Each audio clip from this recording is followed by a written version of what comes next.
টেনে আমাকে ক্ষমা চাওয়ার জন্য তারা আহ্বান জানিয়েছে। আমি এটাকে স্বাগত জানাই। এইভাবেই রাজনৈতিক চর্চা হওয়া উচিত, গণতান্ত্রিক চর্চা হওয়া উচিত। যথেষ্ট সম্মানের সাথেই তারা কথাগুলো বলেছেন। তা আমি মনে করেছি এই বিষয়টা পরিষ্কার করা দরকার। গতকালকে সকালে শহীদ রাষ্ট্রপতি জিয়াউর রহমানের মাজারে আমাদের একটি সংগঠনের পক্ষ থেকে জিয়ারত এবং পুষ্পমাল্য অর্পণের একটা অনুষ্ঠানের পরে আপনাদের সাথে কথা বলার সময় আপনাদের প্রশ্নের উত্তরে আমি কিছু কথা বলেছিলাম। সেটা আমি আমার ভিডিওটা দেখে আবার এখানে প্রিন্ট করেছি, সংকলিত করেছি। সেটা আমি আপনাদের সামনে আবার পড়ি। এক্স্যাক্টলি আমি কি বলেছি সেটা ভিডিওতে আছে, আপনারা পরীক্ষা করতে পারেন। গত শুক্রবার জুলাই জাতীয় সনদের ঐতিহাসিক স্বাক্ষর অনুষ্ঠানকে কেন্দ্র করে অনুষ্ঠানের আগে দুপুর 11টা-12টার দিকে হতে পারে, ওই সময় কিছু বিশৃঙ্খলা সৃষ্টি হয়েছিল সংসদ ভবনের দক্ষিণ প্লাজার ওই মাঠে। সেই প্রেক্ষিতে আমাকে প্রশ্ন করা হলে আপনাদের মধ্যে থেকে একজন, তা আমি বলেছিলাম জুলাই যোদ্ধা নামে একটি সংগঠন আমাদের সাথেও কথা বলেছিল, ঐকমত্য কমিশনের সাথেও কথা বলেছে। তাদের একটা যৌক্তিক দাবি ছিল, সেই যৌক্তিক দাবি পূরণের জন্য আমি নিজেও স্ট্যাটাস দিয়েছিলাম, কথা বলেছিলাম, এবং সেটা ঐকমত্য কমিশনের সহসভাপতি প্রফেসর আলী রিয়াজ সঠিকভাবে অ্যাড্রেস করেছেন, সেটা প্রেসে বলেছেন এবং সংশোধন করেছেন। এরপরে তাদের অসন্তোষ থাকার কথা নয়। যে সমস্ত বিশৃঙ্খলা হয়েছে আমরা খোঁজ নিয়েছি, এটা তদন্তনাধীন আছে। দেখা গেছে এখানে জুলাই যোদ্ধাদের নামে কিছু সংখ্যক ছাত্র নামধারী, সেটা ইন্টারভিউতে আমি দেখেছি, কিছু উচ্ছৃঙ্খল লোক ঢুকেছে। সেটা ফ্যাসিস্ট সরকারের ফ্যাসিস্ট বাহিনী বলে আমি মনে করি, এবং আওয়ামী ফ্যাসিস্ট বাহিনী যে এখনো সমস্ত জায়গায় বিভিন্ন ফাঁকফুঁক করে বিশৃঙ্খলা সৃষ্টি করার চেষ্টা করছে সেটা গতকাল দৃশ্যমান হয়েছে। এখানে কোনো জুলাই যোদ্ধা, সঠিক কোনো জুলাই অভ্যুত্থানের সাথে জড়িত কোনো সংগঠন অথবা কোনো ব্যক্তি জড়িত থাকতে পারে না। এটা ছিল আমার সুস্পষ্ট বক্তব্য। এই কথার মধ্য দিয়ে প্রকৃতপক্ষে আমি জুলাই অভ্যুত্থানের সাথে জড়িত ব্যক্তি, সংগঠন এবং শক্তিদের সম্মানিত করার চেষ্টা করেছি, যাতে কোনো ক্রমেই কেউ যেন জুলাই যোদ্ধাদেরকে এই সমস্ত কর্মকাণ্ডের জন্য, উচ্ছৃঙ্খল কর্মকাণ্ডের জন্য অভিযুক্ত না করতে পারে এবং তাদের সম্মানহানি না হয়। কারণ জুলাই গণ অভ্যুত্থান, ছাত্র গণ অভ্যুত্থান 2024 আমাদের জাতীয় জীবনের জন্য শক্তি। সামনে এই জাতিকে এগিয়ে নিয়ে যাওয়ার জন্য এই ফ্যাসিবাদ বিরোধী জাতীয় ঐক্য আমরা সমুন্নত রাখতে চাই, এবং আমরা এই শক্তিকে ব্যবহার করে আগামীতে আমাদের জাতিকে এগিয়ে নিয়ে যেতে চাই, বিনির্মাণ করতে চাই একটি শক্তিশালী গণতান্ত্রিক রাষ্ট্র, সমাজ এবং রাষ্ট্র কাঠামো। সেই জন্য আমরা সবসময় তাদেরকে সম্মানের চোখে দেখেছি, দেখব, দেখতে হবে।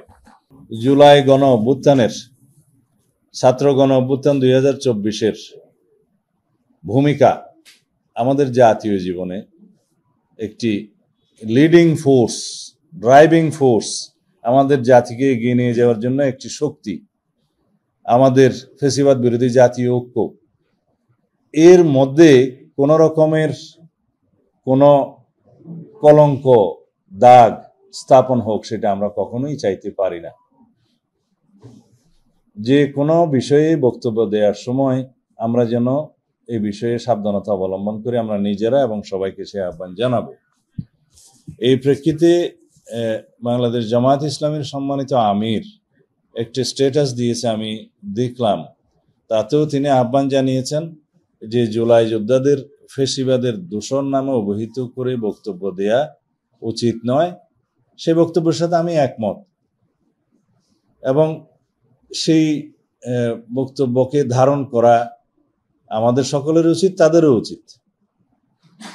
কিন্তু আমাদের বক্তব্য নিয়ে কাটিং করে বিভিন্নভাবে অপব্যাখ্যা দেয়া থেকে সর্বমহলকে বিরত থাকার জন্য আমি অনুরোধ জানাবো। যারা এই প্রেস ব্রিফিংয়ে কথাগুলো বলেছেন তাদেরকে আমি সম্মান করি। যারা জুলাই গণ অভ্যুত্থানের শক্তি হিসাবে নিজেদেরকে পরিচয় দেন এবং জুলাই গণ অভ্যুত্থানের শক্তিকে ধারণ করে নতুন রাজনৈতিক দল সৃজন করেছেন, তাদের উজ্জ্বল ভবিষ্যৎ কামনা করি।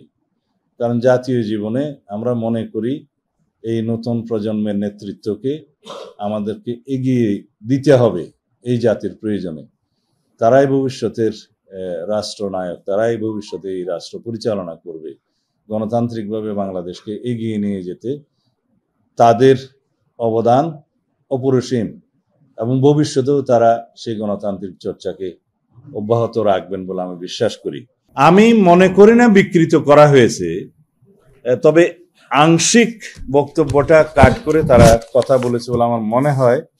কারণ আমি আমার বক্তব্যের শেষ লাইনে বলেছি যে ওখানে কোনো জুলাই যোদ্ধা, সঠিক কোনো জুলাই অভ্যুত্থানের সাথে জড়িত কোনো সংগঠন অথবা ব্যক্তি ওই বিশৃঙ্খল ঘটনার সাথে জড়িত থাকতে পারে না, মানে জড়িত থাকতে পারে বলে আমি বিশ্বাস করি না। আপনারা নিশ্চয়ই দেখেছেন, কয়েকটা ভিডিওতে আমি দেখেছি, একটা ছেলে জুলাই নামে একটা গেঞ্জি গায়ে দেয়া ছিল, তারা একটা পুলিশের ব্যারিকেড নিজে নিজেই সরাচ্ছে এবং ধপাস করে পড়ে যাচ্ছে একটা ইটের উপরে নিজে নিজে, এবং শেষে কয়েকজন ধরে বলল যে এই হয়েছে সেই হয়েছে।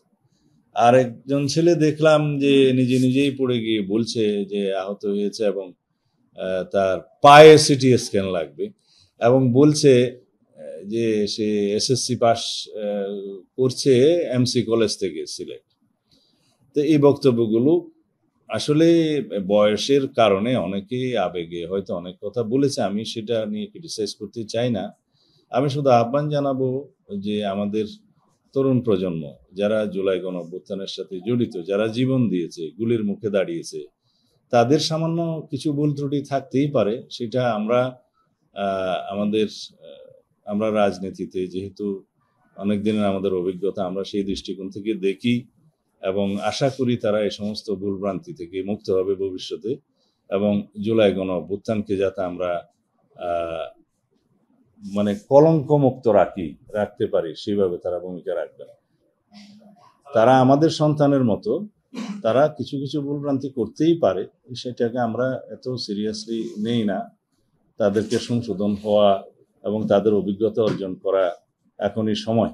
জুলাই ছাত্র গণ অভ্যুত্থানে এই পর্যন্ত আমাদের যে পরিসংখ্যান বেরিয়েছে 422 জন।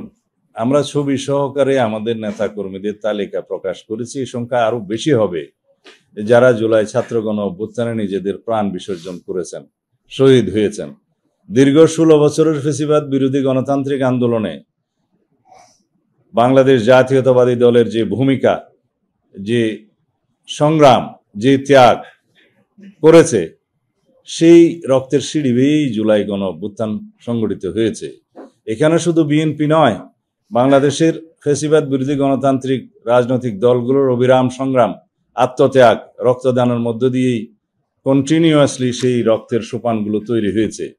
শাপলা চত্বরের যে নৃশংস হত্যাকাণ্ড, সেটা পৃথিবীর ইতিহাসে বিরল। সেটা আমাদেরকে মনে রাখতে হবে যে কোনো একটি রাজনৈতিক দল নয়, সকল রাজনৈতিক দল যারা ফ্যাসিবাদ বিরোধী গণতান্ত্রিক সংগ্রামে অবদান রেখেছে, অবিরাম সংগ্রাম করেছে, তাদের সকলের অবদানের প্রেক্ষিতেই সংগঠিত হয়েছে ছাত্র গণ অভ্যুত্থান। মাত্র 36 দিনের মধ্যে যদি আমরা মনে করি যে একটা ফ্যাসিবাদী শক্তি বা ফ্যাসিস্ট শাসকদের পতন হয়েছে, সেটা সঠিক নয়। এটা হচ্ছে পরিণতি, যে 16 বছরের ধারাবাহিক আন্দোলন সংগ্রামের ফসল।